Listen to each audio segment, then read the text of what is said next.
For the love of God, my friends on the left, do not create these doomsday videos and messages about SCOTUS eliminating Section 2 of the 1965 Voting Rights Act that basically silences black voters in these red states, gives Republicans that many more House seats, and Democrats lose that many House seats. Don't do that. When you create that kind of doomsday scenario, it discourages people from even wanting to vote. And that's why Republicans have won in red states. They've been using that tactic for decades. Do not contribute. We need more people to be motivated to get out and vote. And when we create these doomsday videos about this, that's it. We might lose them for good. So we need to understand the facts of what's going on, and we need to respond from the correct context, and we need to strategize from this context. So number one, SCOTUS is not even set to release their ruling until next summer, just a couple of months before midterm elections. So it's going to be very hard, if not outright impossible, for Republicans to redraw districts in time for midterms. This is probably going to have the biggest impact come 2028. Maybe not even by then. So please keep this in mind. Keep the hope alive. Keep people motivated to vote. Number two, to eliminate every district, a lot of Republicans will lose their seats.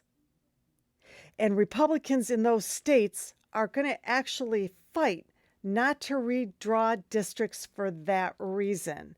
So they're not going to win entirely. They've got that to deal with. Furthermore, when you redraw districts, a lot of Republicans lose their constituents to another district, and then they lose their donor base. So you have to have the full cooperation of Republicans in every state, as well as Republican state legislatures, to agree to doing something so extreme that they eliminate all the Democratic districts. We need to keep that in mind, all right? The other thing, when you redraw these districts like this, it doesn't make it impossible to win. It just means you gotta win by a lot. And when I say a lot, maybe by 5%. That is doable. That actually happens at midterms during those big waves. So keep that in mind. If we discourage people with these doomsday videos, we're not going to even get that 5%. People are going to stay home. Now, we still need the Senate and the governor races to be successful in these states. And gerrymandering has nothing to do with that. The candidate with the most votes wins. Governor wins Senate positions. So if we're creating doomsday videos, we're not getting these voters to turn out and vote, and we could lose the Senate seats, we could lose the governor seats. So please don't do that.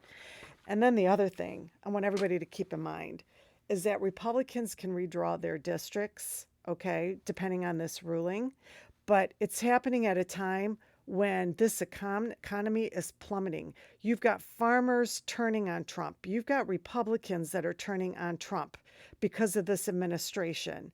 Keep that in mind. We can make a difference. If we put more candidates forward, if we get candidates to win primary elections that truly represent the American working class, and I'm not talking about Chuck Schumer. I'm not talking about Hakeem. I'm not talking about Nancy Pelosi. I'm not talking about Cory Booker. I'm talking about real Americans that Republicans feel like, if I vote for this Democrat, I feel like they get me. They get my issues, my concerns. We could still have Republicans voting for Democrats in these redrawn districts. So please, don't put out these videos without having the context and the facts. We should be creating content that allows us to strategize, not to give up. Please.